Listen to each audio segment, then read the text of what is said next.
Nama charitadi satapya vidya pito patapta rasanasya narochikano kintvadarad anudinam kalu saiva jushta swadvikramad bhavatitad gadamolahantri. So yesterday we focused on this word, sita, the rock candy word that removes avidya, just as rock candy or sita or misri is the antidote for the liver disease that makes things taste bitter when they're actually sweet, but you continue to take the sweet and it cures the jaundice. The jaundice-like avidya of the living entity,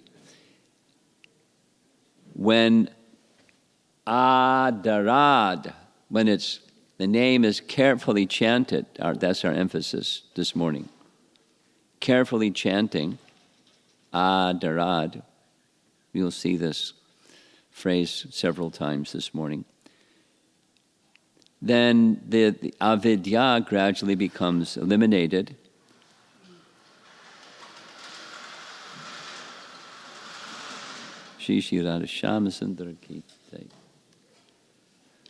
When that avidya is removed,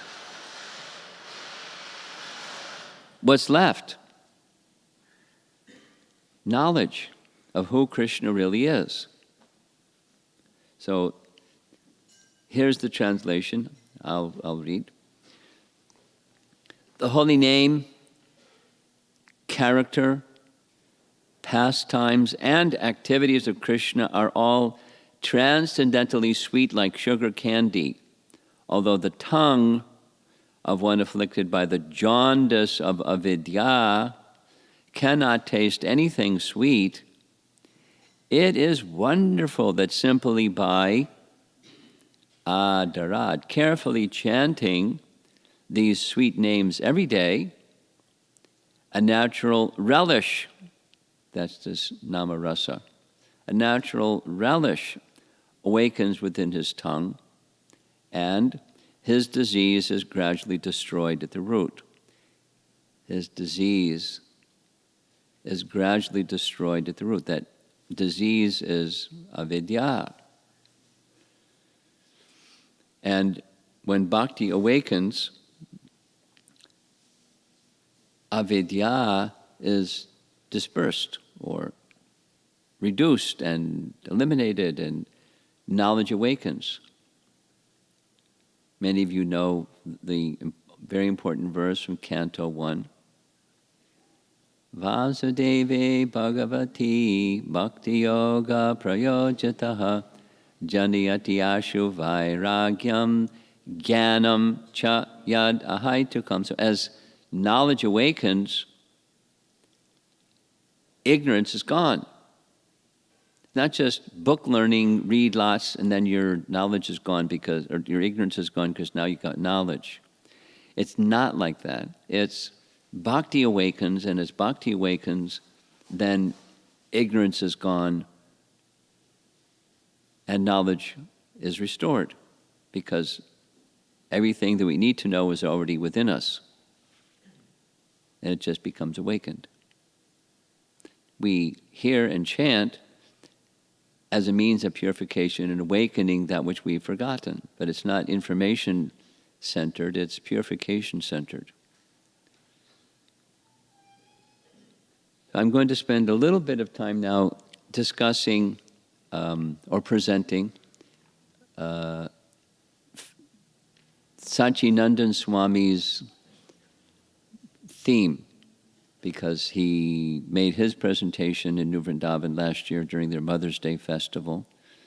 And after that Mother's Day festival, he published or sent out to all the attendees a little few messages that summarized everything that they covered in New Vrindavan during that Japa retreat. So this is an image that comes from that PDF he sent out.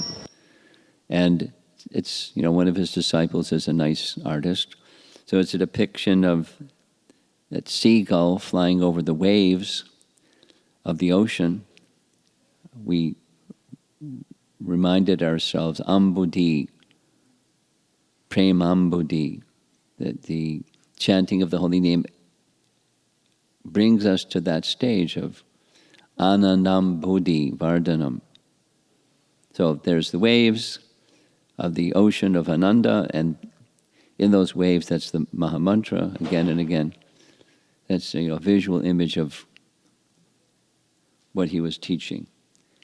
And in his teaching, you'll see some elements of what we're doing also. There are 5 steps or stages. And he's been at this for 20 years. He shared with me, he has been developing an institute in Germany with like 20 people helping him.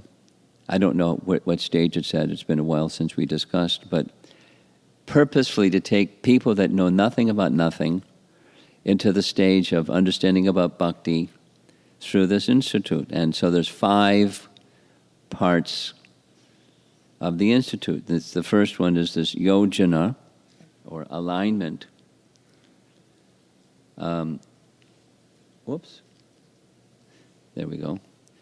And second is sambandha, and his rendering of this in this PDF that he sent out is chanting with a sense of relationship. Chanting with a, so that was from our discussion yesterday also. The name and the person are non-different, so it's a person. The name is a person. Nama Prabhu. So with the sense of relationship. And seva, this was one of the main themes, chanting in the mood of service. And vipralambha, now his words in this PDF was chanting in the right mood. Vipralambha means separation. So I'm trying to connect with you, but I'm feeling that connection is not sufficient. There's a weak connection, and I'm feeling separation from you. Wanting to connect with Krishna. In the beginning stage, it says wanting to go back to Godhead. But in the mature stage of Chaitanya Mahaprabhu's associates, it's kabe habe bolo se din amar. It's wanting the mood of the 6 Goswamis. Hey Radhe Brajadevi Ke Chalalite. Where, oh Krishna, where are you now?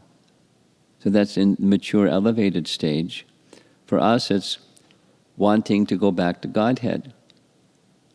This question came up a while ago in my course of my travels, and Prabhupada answered the question. On the one hand, mama janmani shre bhavatad bhaktir ahaituki tvai. We should not want anything, just causeless devotional service. And then on the other hand, go back to Godhead. That's wanting something. But, if whatever you want to do. So, how to reconcile those 2 instructions? Prabhupada's answer in a lecture was, in the beginning, it's good to want to go back to Godhead. It's artificial to say, oh, we're not there yet. It's nice. That's the mature stage. We're not there yet. It's good in the not yet mature stage to want to be with Krishna. Chanting in the right mood has different applications depending upon our stage of Krishna consciousness. Now, somebody who was viewing this evening class yesterday remotely just sent me a question, so I'm answering their question if they're listening now. Commonly, Prabhupada instructed over and over again This Maha Mantra means, "Oh, energy of Krishna, Radharani, please engage me in Krishna's service." And that mood of service is awakened naturally and properly, mood of service through chanting. And then over there was the statement, Prabhupada, from a Bhagavad Gita lecture, explaining the mantras, "Please accept me." And that's what the mantra, that's the mood of chanting the mantra. This is Vipralamba. Please accept me. That sounds like separation. Like, I turned and walked. You didn't violate the relationship, I did. And not only once, again and again and again, and who knows how long. And now I realize that was a big mistake. And here I am, stuck. And the question specifically was, and in that position of stuck, I'm feeling I've got this need, that need, the other need. Om Jaya Jagadisha Hare. So what about my needs? Please engage me in service. Please accept me.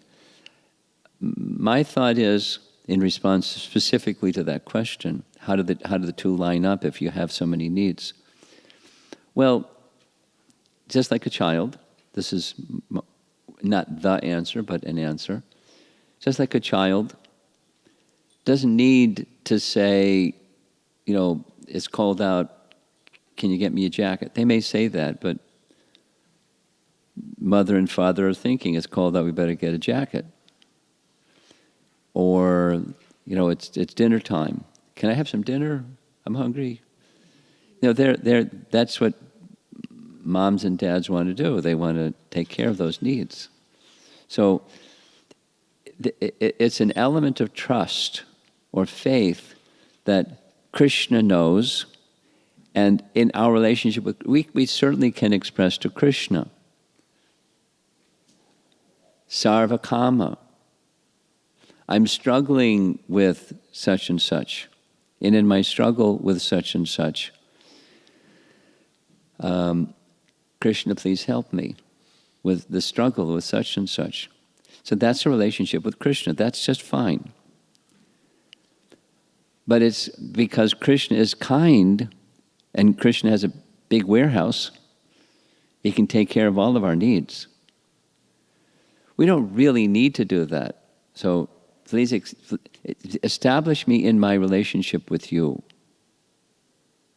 And then that's the entitlement to the fulfillment of our needs, just like a child reaching their arms to their mother or father.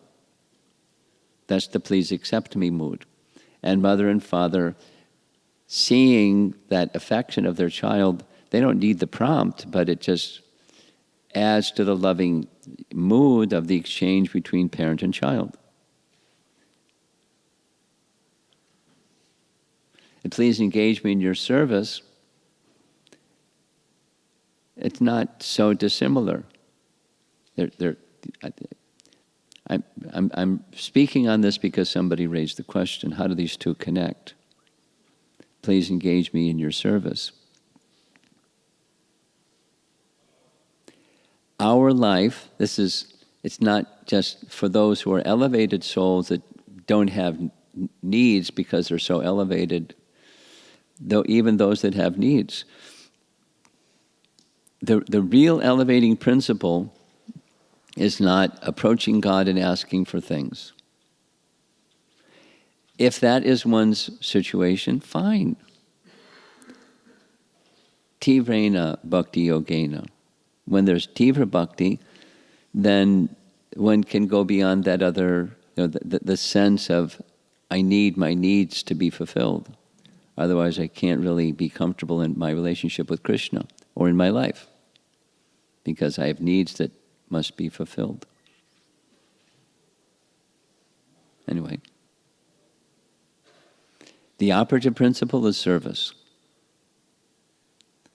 And in service, it's I want to restore my relationship of service with you. Please be kind upon me and accept me in your service. Okay, so the fifth is Sharanagati.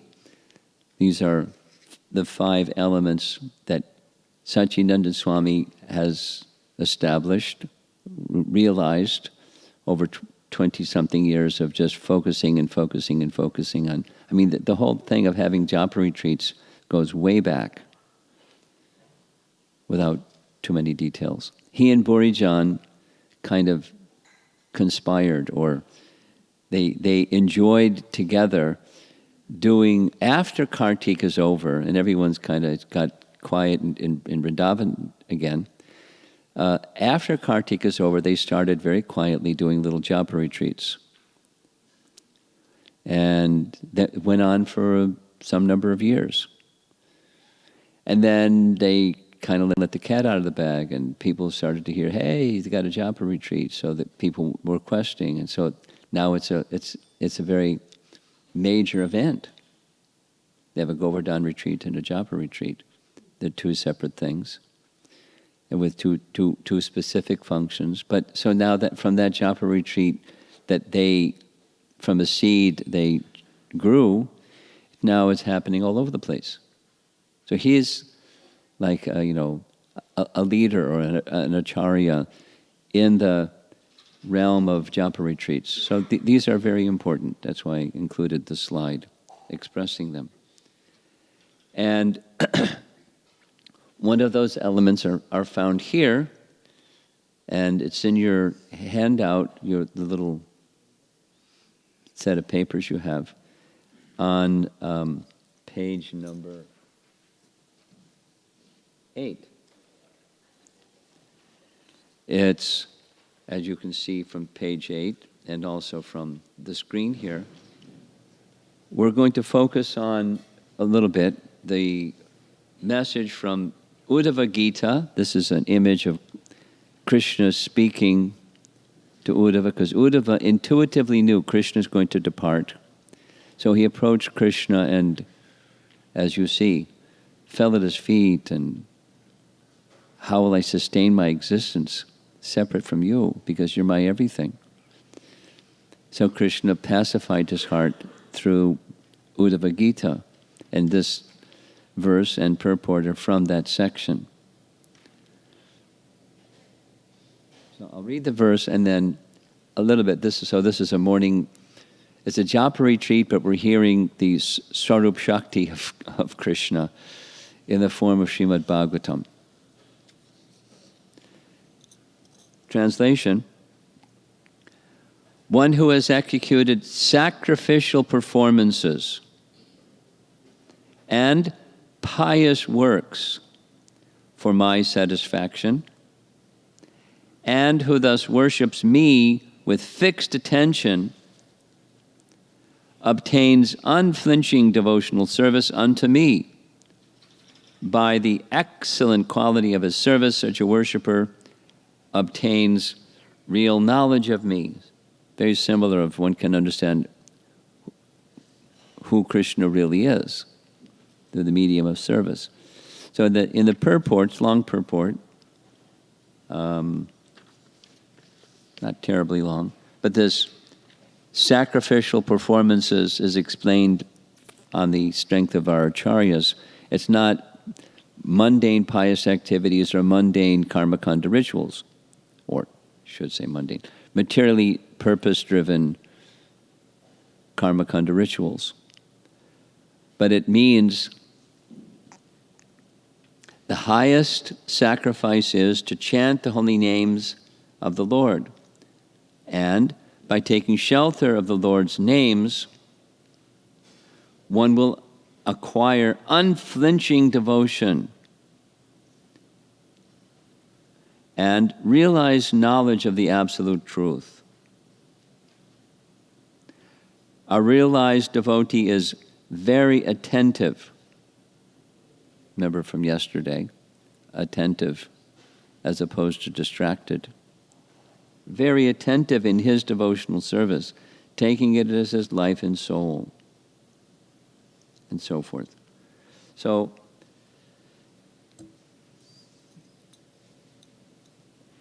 this Adarad message, carefully chanting, that's from the Rupa Goswami's verse, has some elements, and one of those elements is he keeps himself fit for devotional service by constantly worshiping and glorifying the lotus feet of the spiritual master and the Supreme Personality of Godhead. So,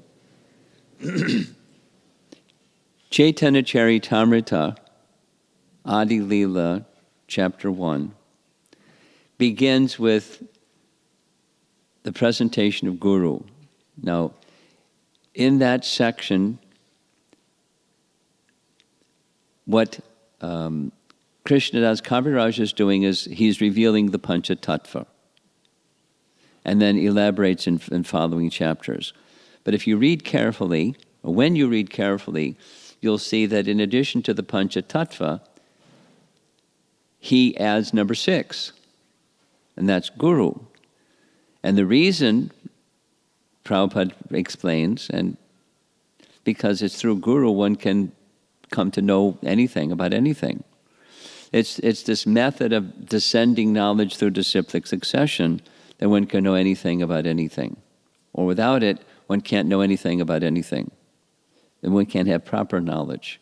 Because proper knowledge is not attained by the ascending, it's the descending method. And therefore, Guru is folded into the Nityananda feature of the Panchatattva, but Krishnadas Kaviraj adds number 6 to the Panchatattva, because that's a manifestation or representative of Krishna or Chaitanya Mahaprabhu, who expands himself as Lord Nityananda, etc. And therefore, the beginning of Chaitanya Charitamrita Adi Lila chapter 1 starts with Guru, or Gurun, plural. And so that's in this commentary also. Worshipping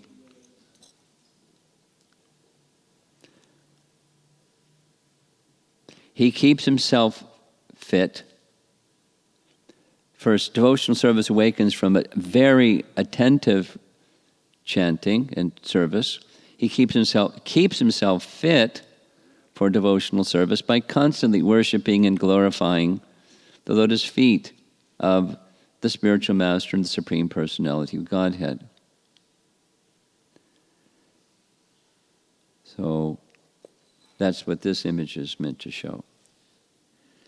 Through hearing from our founder Acharya and those who follow by repeating the words of the founder Acharya, the mood and the message of the disciplic succession, that's the key for coming to understand and keep oneself fit in devotional service.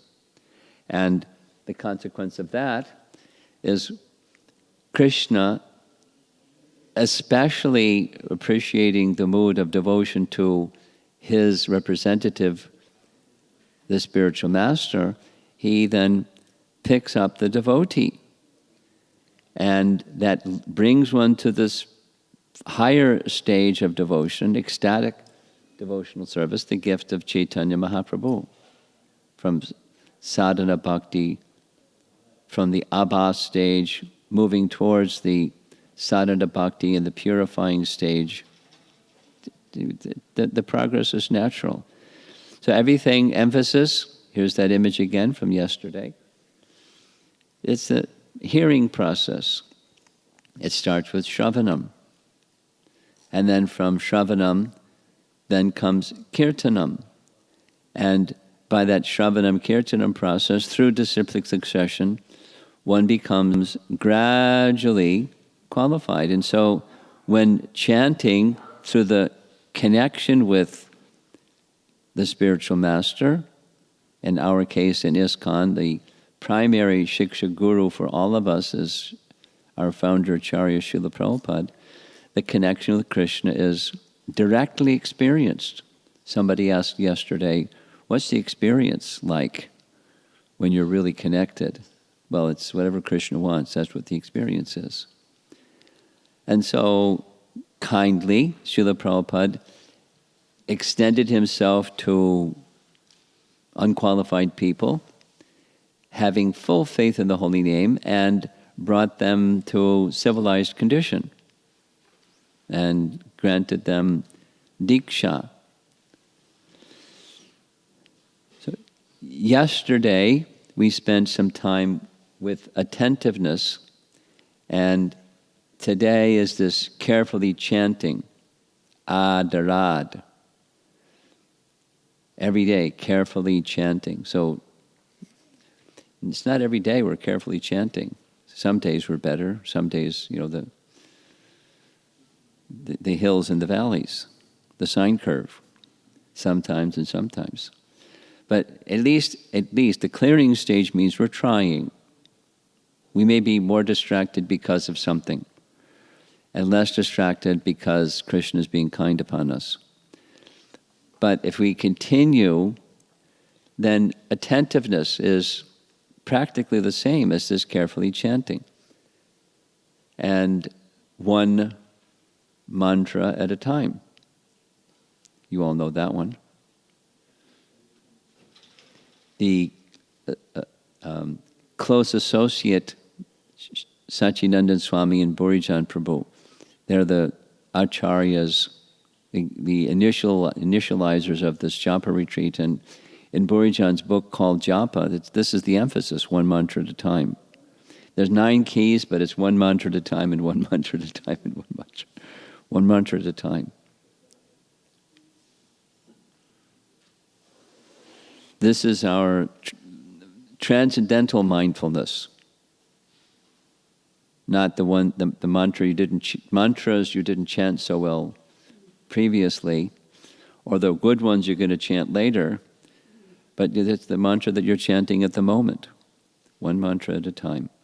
And when that connection with the mantra is there, that the connection with Krishna is experienced, and it's whatever Krishna wants. That's what our experience is.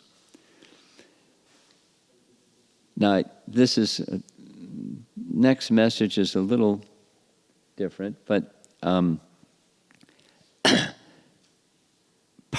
this is a message from Lord Macaulay. It's dated 1835. Lord Macaulay from the British Parliament was sent to India to check out ruling India as part of the British Commonwealth. So he toured and reported back. This is from the record of the British Parliament with the date. I have traveled across the length and breadth of India, and I have not seen one person who is a beggar. He should come again. So we'll see some. Who is a thief? He should come again. There's thieves. Such wealth I have seen in this country, such high moral values, people of such caliber, that I do not think we would ever conquer this country unless we break the very backbone of this nation, which is her spiritual and cultural heritage. And therefore I propose that we replace her old and ancient education system, her culture. For if the Indians think that all that is foreign and English is good and greater than their own, they will lose their self-esteem, their native culture, and they will become what we want them, a truly dominated nation. And so they did. So the culture, Prabhupada would sometimes speak of establishing Krishna consciousness through culture, a cultural revolution. And by culture, he didn't just mean Bharatanatyam dancing or Karnataka dancing or, singing a certain way. It's not what he meant. I mean, it doesn't exclude those things, but that's not the meaning. It's, the spiritual culture. And spiritual culture starts with hearing in disciplic succession, because otherwise you're not going to get culture. It's very similar to Prabhupada's explanation of education. For children, is not so important as the academic part. It's important, but it's not so important. The importance is culture. And the same as he taught his students.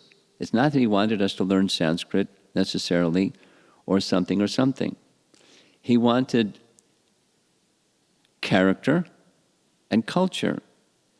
And culture starts with spiritual culture, because without spiritual culture, you can try to tweak behaviors, but if beneath the culture, the values and the deeply held convictions are out of alignment, if our values and deeply held convictions are out of alignment, then behavior modification isn't going to endure.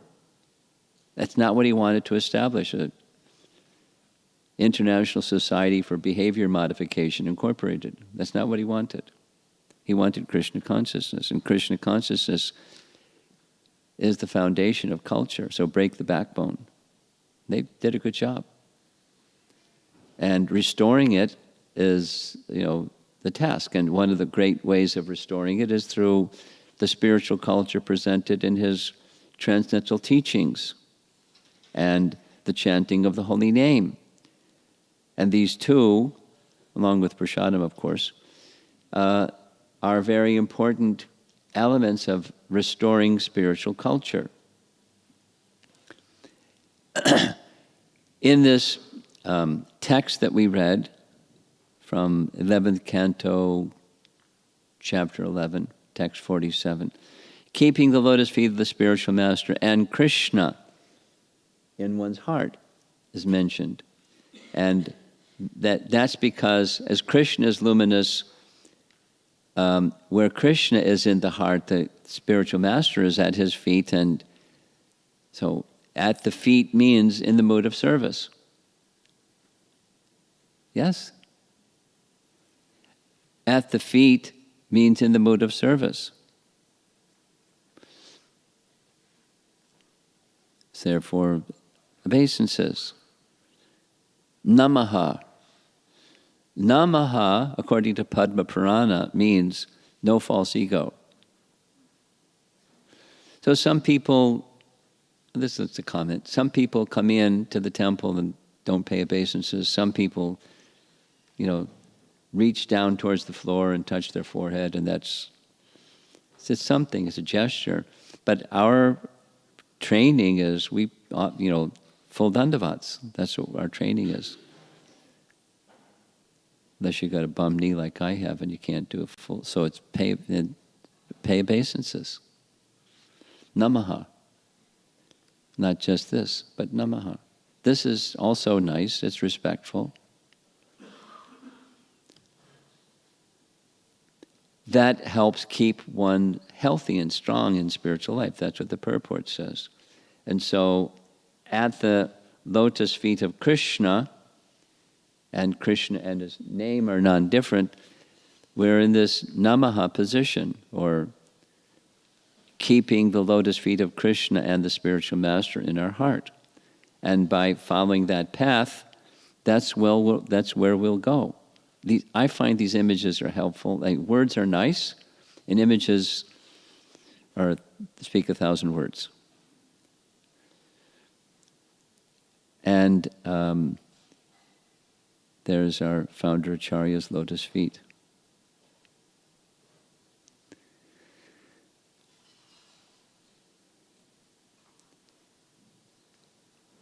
We heard yesterday Rupa Goswami's definition of enthusiasm, endeavoring with intelligence. Remember that? From Nectar of Devotion, Nectar of Instruction. utsahan. Real enthusiasm is endeavoring with intelligence. So where are we going to get intelligence from? Because we make lots of mistakes. We need intelligence in this descending fashion. And enthusiasm can manifest just in our eagerness to receive mercy. Prabhupada gives this example, little Prabhupada story, the one on the right bottom specifically. Morning walk in New York. One morning we went to Battery Park. Sounds like a place where people get beat up or something, but Battery Park. Maybe get a charge. Battery Park. So it was a early morning, and we were walking along a walkway in the park, and over to the left there was a lake. Prabhupada looked up, saw the lake, walked over to the lake, and as we moved over to the lake, the ducks in the lake came over. And Prabhupada looked around and said, "Does anyone have any prasadam?" And then someone had some prasadam, and he said, "Feed the ducks." And then they fed the ducks, and we were back on the path now, and Prabhupada stopped, put his cane into the pavement, and said, "What lesson did we just learn?" And everyone, he said, "The duck that quacks the loudest gets the bread." So, Krishna's mercy is equally extended to everyone, just like the sun shines equally everywhere. Krishna's mercy is extended equally to everyone. But one who experiences the mercy is one who is eager for the mercy. It's not a small thing. No, Krishna will give us some bread anyways. He'll give us mercy anyways. But the lesson is the duck that quacks the loudest gets the bread. Little birds, they're totally dependent, upper left. And they don't have feathers, so they can't go and forage and get their own. So they're dependent upon Mama and Papa bird, who take turns going and getting stuff. And then the birds crane their necks with their beaks open to get whatever's going to be dropped into their beaks. They make a squeaking sound. It's very high-pitched bird squeaking sound. They don't know how to make proper bird sounds yet. But that's the idea. The enthusiasm is essential in bhakti. Then we'll try to wind it up now. This is another very important verse from Srimad Bhagavatam, Canto 2, Chapter 2. It's in your handout sheet as well. But if you know from the Bhagavatam, Canto 2, Chapter 2 is about the Lord of the heart. Because at the end of Canto 1, the question by Maharaj Parikshit was, what should one do at the time of death? And what is that subject matter that one should hear, chant, and always remember? So in the first 3 chapters of Canto 2 is Shukadev Goswami first starts to speak. And the first is the universal form a personal conception of God, and then the personal conception of God manifest by the universal form. It transitions to the process of meditation upon Supersoul. So chapter 2 is about Paramatma realization. But Prabhupada very expertly moves it from Paramatma realization to Bhagavan realization, even at chapter 2. So I'm going to read just some little sections from the purport. If you're interested, you can follow along starting on page 10.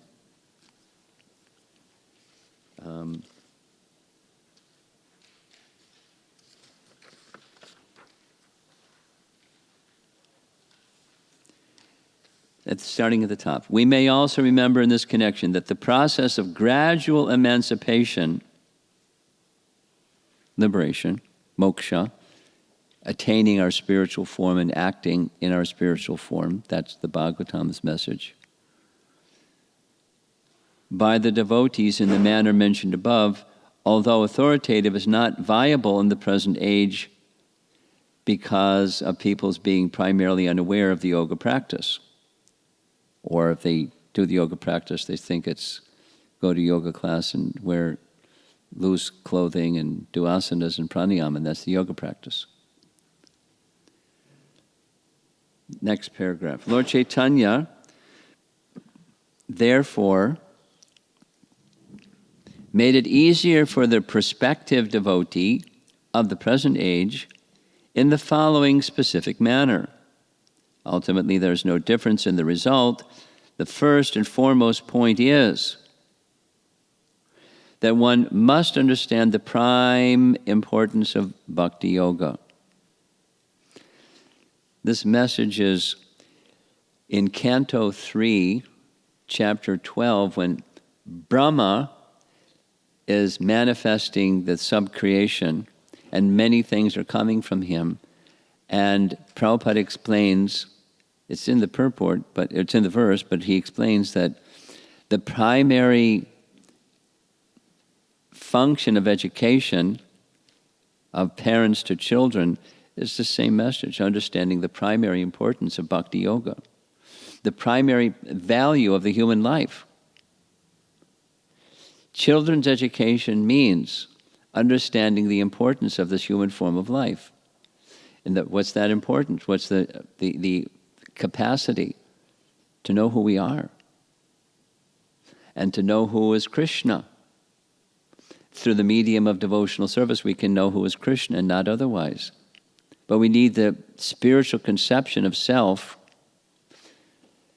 before we can have the proper understanding of the bhakti process. Otherwise, we'll have a misunderstanding of Krishna and the goal of devotional service, etc.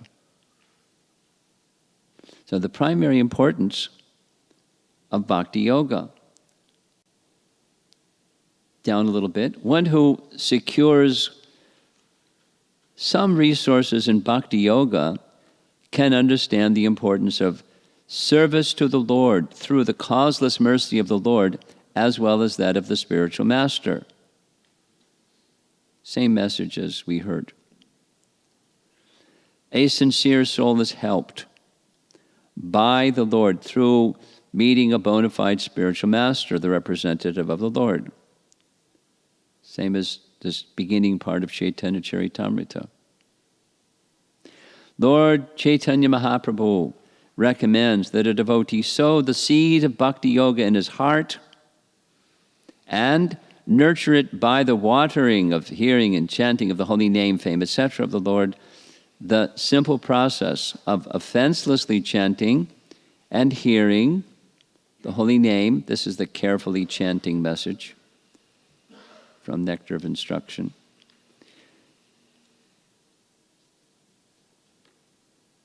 The simple process of offenselessly chanting and hearing the holy name of the Lord will gradually promote one very soon to the stage of emancipation. Like freeing a slave. That's the modern use of this emancipation of slavery. Final paragraph at the bottom. When we speak of hearing and chanting, it means that not only should one chant and hear of the holy name of the Lord as Rama, Krishna, etc., but one should also read and hear Bhagavad Gita and Srimad Bhagavatam in the association of devotees. The primary practice of bhakti yoga will cause the seed already sowed in the heart to sprout. And by regular watering process, as mentioned above, the bhakti yoga creeper will begin to grow by systematic nurturing. I'm going to make emphasis on this systematic nurturing, not just a behavior, but it's a consciousness of nurturing bhakti through the hearing and chanting process. Not the behavior, it's the awakening, nurturing of the bhakti principle when we're working in the office, or we're going to school, or we're cooking in the kitchen, or walking from point A to point B, or we're living our life. The bhakti principle is to be nurtured, systematic nurturing. The kripa will grow to such an extent that it will penetrate the coverings of the universe, reach the effulgent sky, the Brahmajyoti, and go farther and farther and reach the spiritual sky where there are innumerable spiritual planets, etc. So this metaphor, the gardening metaphor, is found in several places. Of course, Chaitanya Mahaprabhu uses that same metaphor in Chaitanya Charitamrita. But this systematic nurturing, the seed, by the mercy of Guru and Krishna, comes and is to be systematically nurtured. That's what we're doing, or attempting to do at least, through this Japa retreat, and then take those same messages as an ongoing systematic nurturing method. In the Harinam Chintamani text, same discussion. Haridas is speaking to Chaitanya Mahaprabhu. This is a book authored by Bhaktivinoda Thakur, and similar to this message of a child calling for mother, or feeling oneself dependent rather than independent, then in that dependence, that's please accept me mood, then the connection with Krishna naturally is restored. Krishna is more than willing. We're not as willing as Krishna is willing, and he doesn't interfere. But when we're willing, Krishna extends his hand, his help, and the natural relationship feelings become awakened. In connection with the Gundicha Marjana pastime in Chaitanya Charitamrita, long purport by Bhaktisiddhanta, quoted by Prabhupada there, this gardening metaphor is expanded. The seed is given, and the watering process of chanting and worshipping the deity form, hearing Srimad Bhagavatam, that's our bhakti process. Now, what about obstacles? Sometimes we find some obstacles. And the obstacle really is something inside, not something really outside. Nothing can stop bhakti. But the bhakti, because bhakti is pure.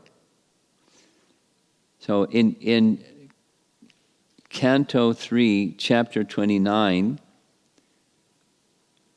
of Srimad Bhagavatam, Devahuti asks Kapila Deva a very important question. I got it, bhakti is pure. But what happens if our consciousness is not pure? Then what? Can bhakti be mixed? And he says, bhakti is pure, but consciousness can be mixed according to the modes of nature. And then he uses these terms, mode of ignorance. One in the mode of ignorance serves this way, one in the mode of passion serves that way. And Prabhupada's translation of the Sanskrit terms, he calls it the separatist mentality. Separatist mentality is that my interest is something other than Krishna's interest. Not having full faith in the holy name. So here are the Sanskrit terms that he uses. Bhina Drik, the word drik has to do with seeing, and bina is separate, seeing things separate from Krishna. And pratak bhava, again, separatist. This is how Prabhupada doesn't translate them differently. One who sees his interest as separate from that of the Supreme Lord. That's the obstacle. And the resolution of the obstacle is the awakening of devotion places our interest as Krishna's interest. In the mature stage, that's prema. In the practicing stages, I forgo the short-term I want thing, as much as is realistic for me to do so.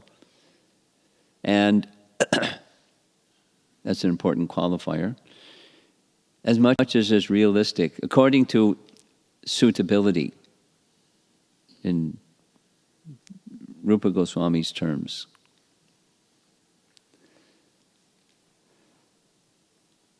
And make this our goal. Krishna's pleasure is everything. That's a goal. And it's a goal worthy of us to strive for. So even when there's needs, it's to try to see those needs in relation to Krishna's pleasure.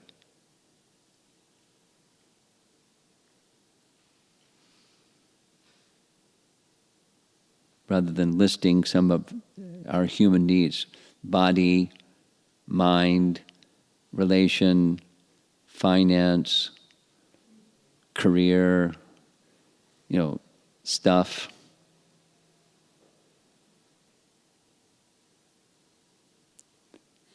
Somebody I know, they were returning from a temple, and on the way back home they got in a car accident and the car was totaled. There was a need. Nobody was hurt in the car, fortunately, but the car was totaled, so they got another car. So that's a need. Get another car. Or something. You have some medical, you go to a doctor. But why go to the doctor or do your exercise or whatever, eat a proper diet that you know is proper for your constitution, etc. Why do we do those things? Not just I want good health, right? I want to get from point A to point B, so I get another car. It's service to Krishna mood. We strive to do that, and the awakening of that is through the chanting of the holy name and hearing from Scripture. Now, mentioned in the text is also this worship of Tulsi, because we know from Haridas Thakur and our scriptures as well, we sing every morning, those who are seeking this Nama Rasa or Nama Prabhu's mercy, Tulsi's ready. She wants to give. And so when we have our 64 round day, we'll make an effort to have Tulsi in the temple room so we can take shelter of Tulsi and pray to Tulsi for bhakti. We're almost done here. And time has already passed. Systematic nurturing. That phrase that's in the purport of the Bhagavatam verse. Systematic nurturing and carefully chanting this adarad message, they're very close. And if we apply them, they're nice messages, and what's important with nice messages is to let it go inside and then cultivate. And when we cultivate, then the practical application feature takes us to Krishna. And next to the last slide is this one, little story. I heard this one from Sachinandan Swami.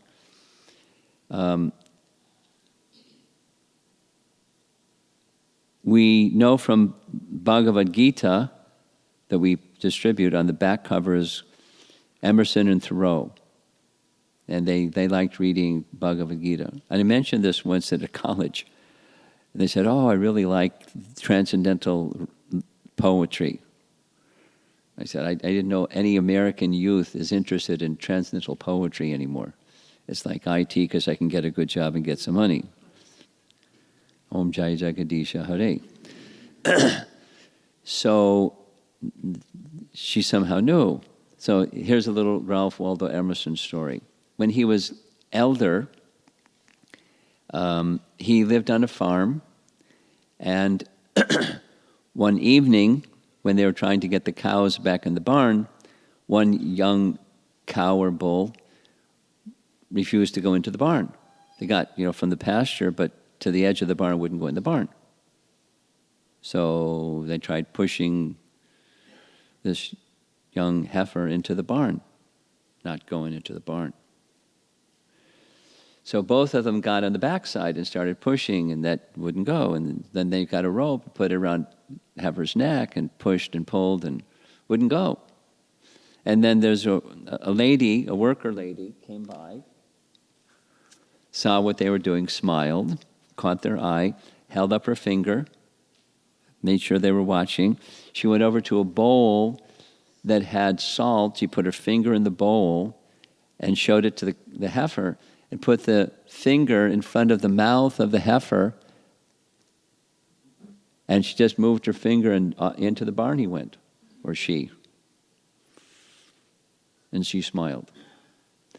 So the short story is, better to attract the mind to go to Krishna than just pushing. You'll find better results. So Krishna is all attractive, and we're distracted.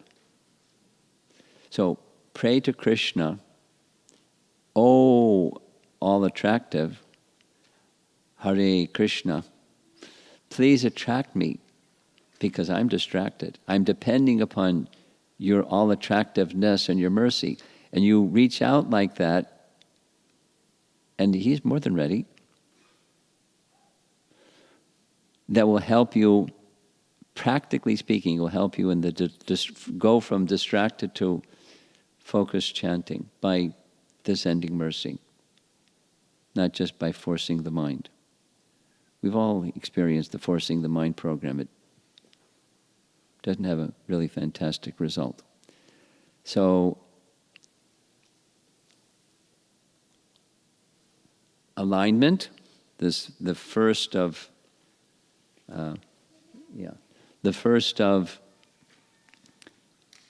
those 5 processes that Satchidananda Swami spoke of. This is our last slide and we're done. Align the heart and the mind. So we've been hearing some messages that are to help guide the mind. Now, the intelligence is needed to guide the mind, otherwise the mind is fickle. But to keep the intelligence moving in the right direction, thus the mind moving in the right direction, and the ear moving in the right direction, there has to be this alignment of the heart. It's back to yesterday, the why. Why is it important to us anyway? And the clearer the why is, then the feeling behind the whole alignment process to carry us closer to Krishna, the attentiveness in our chanting of the holy name. And then it'll help us awaken Namarasa. There's a conclusion of our morning discussion. Now, there was really lively questions, answers yesterday. Let's see what happens this morning. Any comments or questions?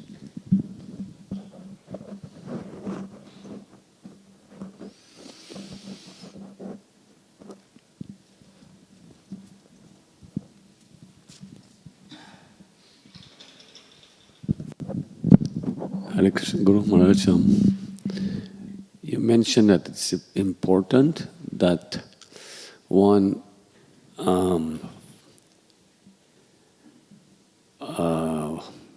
worships the lotus feet of Guru and Krishna. Can you expand on the meaning of worship the lotus feet of Guru and Yeah, Krishna. very simple. Very simple. Someone said also it means following the instructions. Yeah, that's the main thing. Okay. It's not just your behavior, it's a mood. And the mood is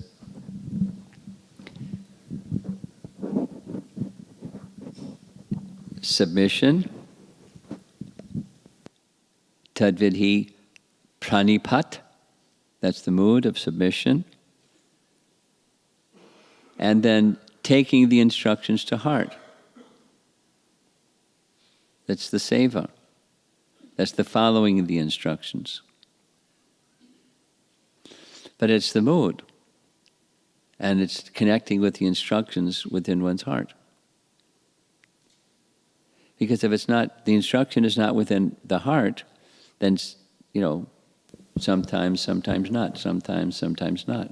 We'll be unsteady. But if it goes into the heart, in that mood of submission, it'll stay in the heart.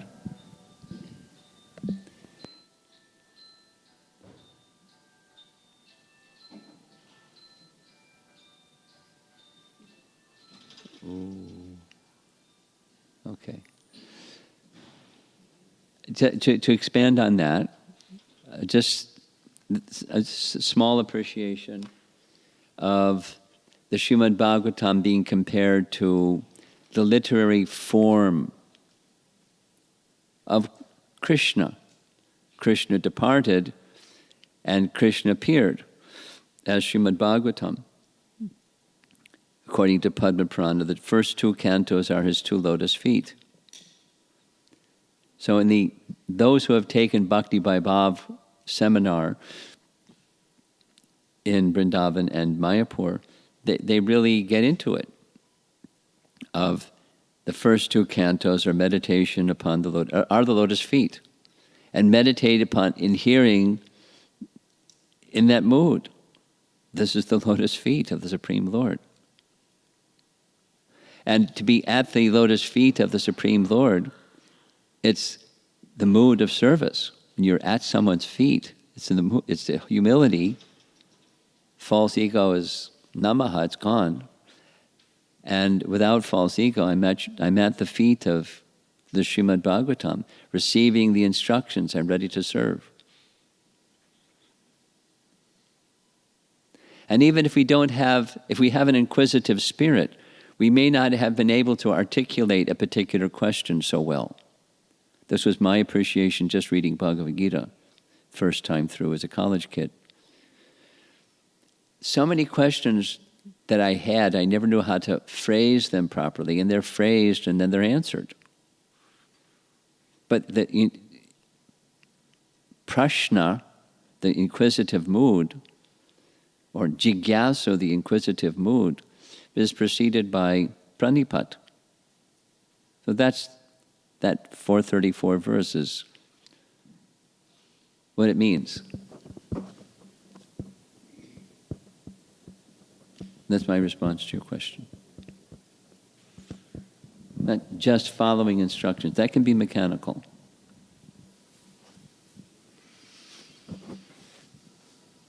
Yes.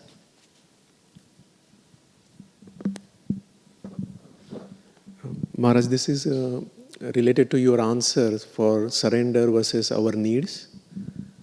So, in real scenario, Maharaj, how we will know whether somebody is really surrendered or he is having an attitude of carelessness or dutyless? Time. Unless you're a pure devotee, then you can know right away. But if those of us that aren't pure devotees, over time. The consistency and mood as well of service.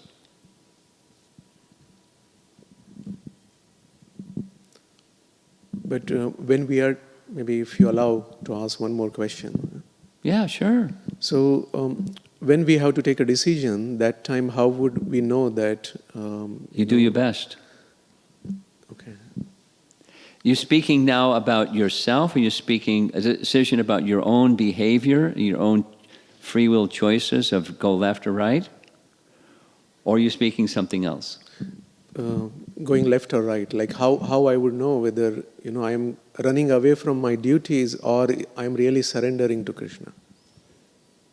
Oh, that's a very specific question. Yes.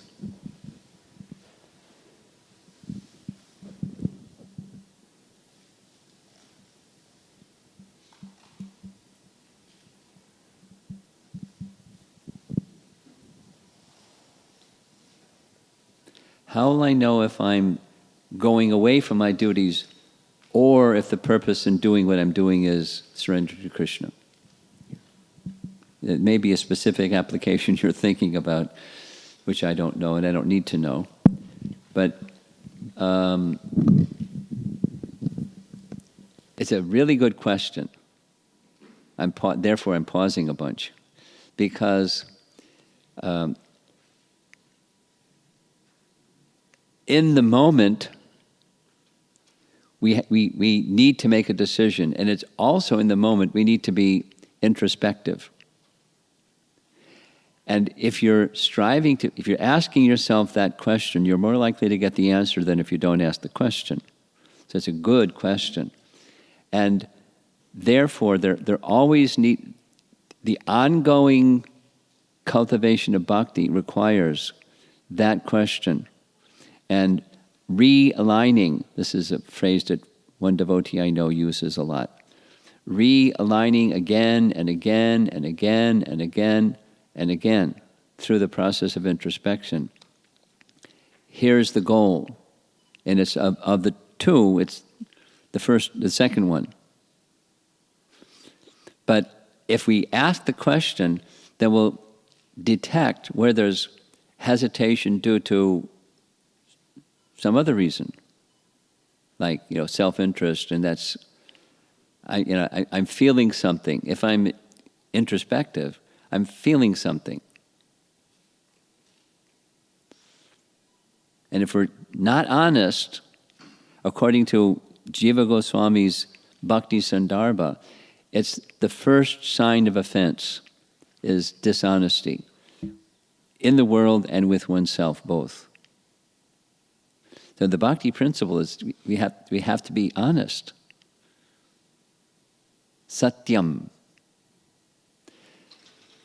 Now that's in para satyam is not just mode of goodness honest, but honest before Krishna. So that's it's a fantastic question to ask. And we may not get it right in the moment, but if we're continuing over time to ask the question, Krishna will help us. He, either from within our heart or somebody next to us, will tap us on the shoulder and say, Prabhu, you're headed for the ditch.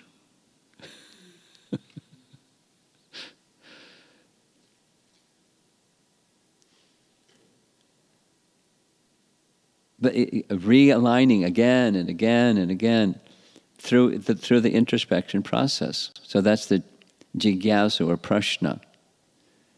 It's a fantastic question. Thank you.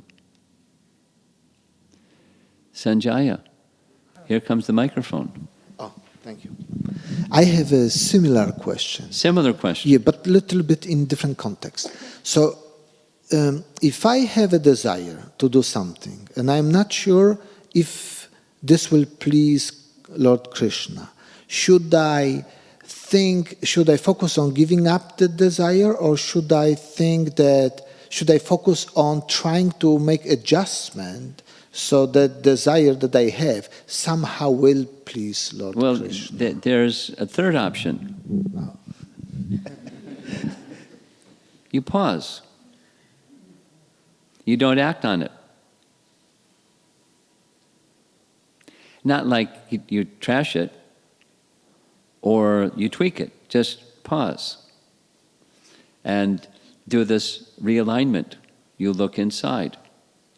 Because if there's some hesitation, it may be because there's something that we know intuitively or Super Soul is telling us, hey, it's going to take you away from Krishna to some degree. So you pause. You go. That's mode of goodness. you go into this reflective space and you dial into the Krishna channel.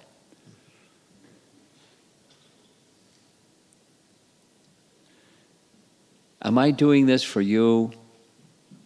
I mean, there may be some need. Let's say music. You like music, so am I doing this because I like music, or am I doing it because it gratifies a need? I mean, that's not probably your example, but so it's a mix. But I'm being honest with myself. There's this liking, music liking. So let me take this and, as much as I can, make it an offering for the pleasure of Krishna. And I believe that's what you do. I mean, there's a mix. I also believe there's a mix, but that's okay. The offering to Krishna part and try to amplify that. Now, if there's something else that you're not sure if it's going to be pleasing to Krishna or not, pause. Check in with Krishna. And, be honest with yourself. What is this other thing that's going on? And what's the best way to manage that? Overcome that, if I can. Go beyond it. Those who are serious about cultivating bhakti, they do that regularly. Those that are not serious, it's just, they get bounced around by circumstance and, guna and karma. The waves toss them around in another way. So it's a good, same introspection question. It's almost 9:30. One final question, if there is. Up front here. Dhanarma Maharaj. So I'm just trying to understand what the alignment of the mind and heart means. In like normal mindfulness, they say you don't force the mind to do something. Instead, you have a center point. Let the mind wander away, and then it comes back. And then, so at least that's what I understood of mindfulness. What they say in the. Okay. I'm prepared for your answer, your question. Here we go. There's the conventional sense of what it means, and here's the Satchidananda Swami sense of what it means. You gave the conventional one. Here's what he puts in his PDF. You ready? It's not like this is the answer and that the other one's wrong or something. To align the mind means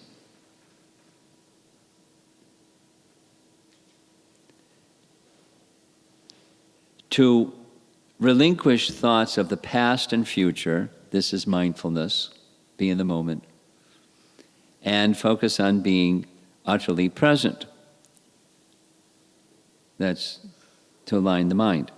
2, keep bringing your attention back to hearing the holy names. Don't despair if the mind still wanders. Just learn to catch it and bring it back. It is something one needs to practice relentlessly. And then another point, this is from his PDF, it's Prabhupada's quote speaking in Hawaii.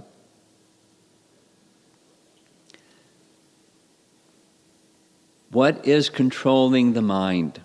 This is alignment of the mind. You have to chant and hear, that's all. You have to chant with your tongue and hear the sound, that's all. What's the question of the mind? Now we'll hear tomorrow morning something where Bhaktisiddhanta says nearly the same thing, not identical. Then this is from Satchidananda Swami's PDF. To align the heart means to think about the Lord, whose name you chant. Oh, the person. Chant with devotional feelings. Well, I don't have devotional feelings. Well, that's a feeling. Heart-aligned or attentive chanting really means chanting with attachment for the owner of the name, Nama and Nami. So that's alignment of the heart. And there's read carefully Prabhupada's writings and hear his lectures, and many cases that the two are used interchangeably, the heart and the mind, just like Chaita Darpana Marjanam, cleansing the mirror of the mind, cleansing the heart. They're used interchangeably. So the distinction may be a little blurry. And that's okay. But because it's his alignment of body, mind, and heart, that's what he means.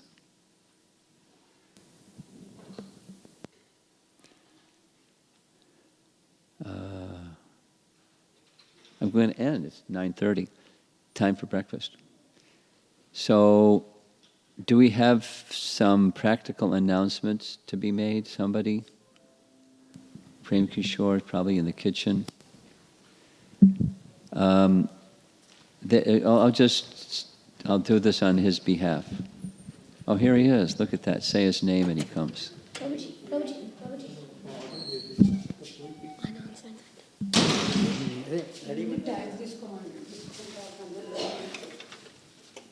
You can speak right from there. Here's the perspirational organizer of this event. He's been working very hard. Thank you. Hare Krishna. Thank you all for coming. Whoever has joined today in the morning. So, a couple of announcements. Soon after this is our breakfast. So, after our breakfast is for 45 minutes.